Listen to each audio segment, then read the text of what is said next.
Hey, how's it going? Welcome back to my channel, The Lazy Bookworm. I'm Rebecca, very pleased to meet you. I hope you are doing well. And in this video we are taking a brief break from October and I'm going to talk about what I read in September.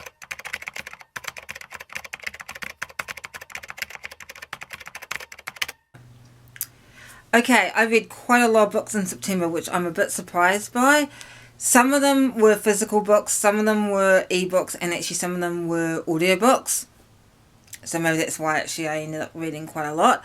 I'm going to split it into two sections, fiction and non-fiction. The Warden by Anthony Trollope. This is the first book in the Barsetshire Chronicles. I'm hoping to read the second book, Barchester Towers, this month for October. This is a really just good read. I felt it was almost, maybe not quite a comfort read, but yeah, it was just a really good story. It's about this man, Septimus Harding, who is the warden of this old people's home, and he is accused of profiting off the old people's home. And it is all about the fallout from that for both him and his family and the church and also the old person's home itself. The second book is The Bell by Iris Murdoch. This is my first Iris Murdoch book. I really enjoyed it. I enjoyed the themes of personal relationships, but also, you know, there was also themes of religion thrown in there, even kind of some themes around society, which I thought made it really interesting for me. It is mainly set in a convent where a group of people go there for a retreat. There are multiple characters in the book, but the book focuses on two in particular, Michael, who's sort of the leader of the retreat, and Dora, who is one of the participants. The next one is Beautiful World, Where Are You by Sally Rooney. I know this was a very popular book about 2 years ago. I hate to say this, it was okay. I liked it. It's basically about a group of friends who are sort of like kind of in their late 20s, kind of early 30s. So they've finished university and they're sort of like at the beginning of their professional careers, and it's about them and their lives and loves. I didn't hate it. I didn't love it. I just thought it was a good book. The next book is Where the Crawdads Sing by Delia Owens. Like Beautiful World, Where Are You? This book is extremely popular, particularly this year and last year. And because of that, I was actually quite nervous about reading it. I wanted to read it because I was curious about it, but I was a little nervous because I thought, you know, I bet you everyone loves it and I hate it, which is sometimes the case with books. But I actually enjoyed it. I actually read it as a buddy read with Becky from Teacup the Storyteller. It's about this young woman, Kaya, who is otherwise known as the Marsh Girl, and it is a coming-of-age story. While this book chronicles her growing up, the book also at the same time chronicles the investigation into this murder, and in the middle there's the two kind of stories connect. I have to say, probably from the middle onwards, I kind of had a sense of where the story was going to go, but it was still a really good story. Anyway, the next book is Girl, Woman, Other by Bernardine Evaristo. This is the book that she won the Booker Prize for, and ever since Mr. Loverman, I've been wanting to read lots of Bernardine Evaristo books. And I enjoyed this one. I have to say, I think Mr. Loverman is still my favourite. But I did enjoy this one a lot. A chronicle of a couple of different women who are in some ways connected with each other. They can be connected either very strongly or they can be connected quite loosely.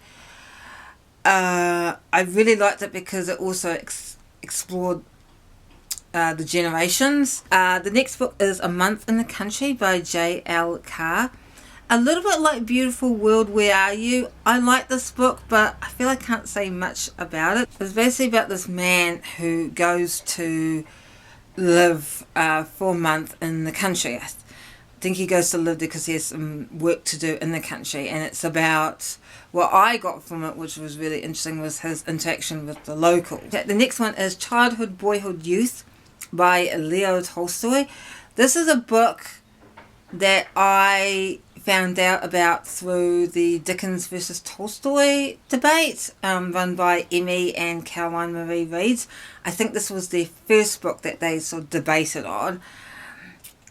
I liked the book. I have to say I didn't like it as much as Resurrection. And for me it is quite interesting because this is his first published work and Resurrection was his last. So it was quite a good sort of, I guess, kind of, not contrast, but it was just good to sort of read the sort of first and last books. This has definitely made me want to read more Tolstoy, which hopefully I will do probably next year. The next book is The Picture of Dorian Gray by Oscar Wilde. This is actually a reread for me. I read this probably about 18 years ago. I really enjoyed it then. I didn't enjoy it so much now. I think it's because I actually know so much of the story. But I really am glad I read it for the second time. And I had wanted to read it this year. I was hoping to read it early this year, but I read it in September, so that's okay. And the story is pretty well known. It's about this man, Dorian Gray, who has a painting done of him by his friend Basil. While Dorian Gray gets up to all sorts of horrible shenanigans, he remains totally unchanged, youthful and beautiful as always, but his painting grows more and more grotesque. What I liked about this book the second time was actually reading about his friendships with Basil and Lord Henry, and how you could maybe say Basil and Lord Henry represent like the good side, or the sort of, maybe not evil, but the more hedonistic, maybe wicked side of Dorian, and how those two sort of compete with each other. The next one is Beloved, and I will just warn you, Beloved is a very heavy going book. I listened to this via audiobook. It would be interesting to read it as a book, but it was great listening to it. It is about this woman, Seth, who lives in this house that is with her daughter that is haunted, and it is haunted by the ghost of her dead baby. The ghost of the dead baby was eventually driven away, but then a few days later this mysterious woman appears who bears the name of Beloved, which was the name that Seth gave to her dead baby. It is a book about trauma, about loss, about memory. Even though it's a very heavy going book, it's actually a wonderful book. It's the first Toni Morrison I've read, and I'm looking forward to reading more of her work. It is a book that really left quite an impression on me, and I thought about it for a while afterwards. The second one is also an audiobook, and it was Call Me By Your Name. Again, this was a popular book, and I know it was made into a movie. I enjoyed the book. It's, in a sense, it's a book about this young man, Elio, who falls in love with his parents' guest, Oliver, who's a 20-something-year-old professor. And yeah, and I did enjoy it's narrated in the first person. It's narrated from Elio's perspective, and I really could relate to that whole element of desire, but also not knowing, like, is it reciprocated, does the other person feel the same way, and the sort of confusion that can surround that. So I really enjoyed that part of it, but there were a lot of parts that I just couldn't get into. The last two for the fiction are On Earth We're Briefly Gorgeous by Ocean Vuong. This book also has been very popular in recent years, and I can see why. I really like this book. It is a very sad, heartbreaking book, but also I felt quite, in many ways, quite life-affirming as well. It's basically a first-person narrative, and it's this young Vietnamese guy who is writing a letter in English to his mother. The only catch is his mother can't read English. So it's a sort of, you know that his mother probably won't ever read it. And it deals a lot of things. It deals with traumas, particularly from the family fleeing Vietnam, but also trauma surrounding the drug use, the fentanyl use that was prevalent in the area that he grew up at the time.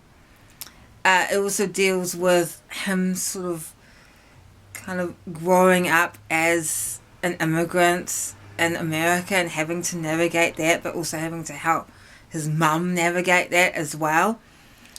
And yeah, and it was so beautifully written. I could tell it was just so poetical. And when I found out that Ocean Vuong was a poet, I wasn't totally surprised.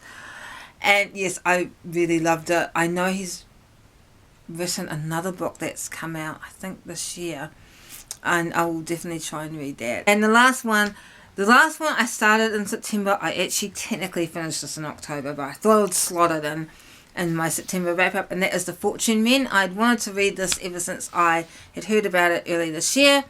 It is a fictional account of a true story of a man who in 1950s Cardiff was wrongfully accused of murdering a woman. Now, the book deals with his life and the accusation and him going to court. It also does look at the murder from the perspective of the woman's family and how they were affected. It was one of those books, I had a feeling I knew how it was going to end, but I was hoping I would be wrong. And yeah, I just really enjoyed it, and it was just a great introduction for me in particular of the sort of immigrant life in 1950s Britain. I also read a couple of non-fiction works. The first being Russia, Revolution and Civil War, 1917 to 1921 by Anthony Beevor. I am a huge history buff, and I particularly really like Russian history, particularly 20th century Russian history. So I was really interested in reading this book. I like this book a lot, but I will warn you, if you want to read this book is actually very detailed. It doesn't quite go day by day, but it almost feels like it. And so if you're kind of new to Russian history, or you just want like a bit more of an overall history, this book probably isn't for you. I did enjoy it because I knew some of the history, particularly around the Russian Revolution, but not much.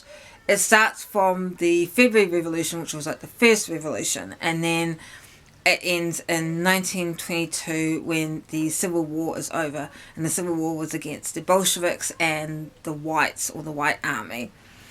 And I really enjoyed reading the part about the Civil War because I didn't know much about the Civil War. I remember in school, I think we briefly touched upon it, but we mainly just talked about the Russian Revolution. The next one is A Little Devil in America, Notes in Praise of Black Performance by Hanif Abdulwakib. I really enjoyed this book. I actually read this book in about 2 days, which is quite rare for me. I'm not a slow reader, but I do tend to take my time, and I'm not one of these people that can read a book for like 5 hours. I tend to like to take breaks, in between. But I really enjoyed this book. It's a series of essays about African American entertainment, in particular music.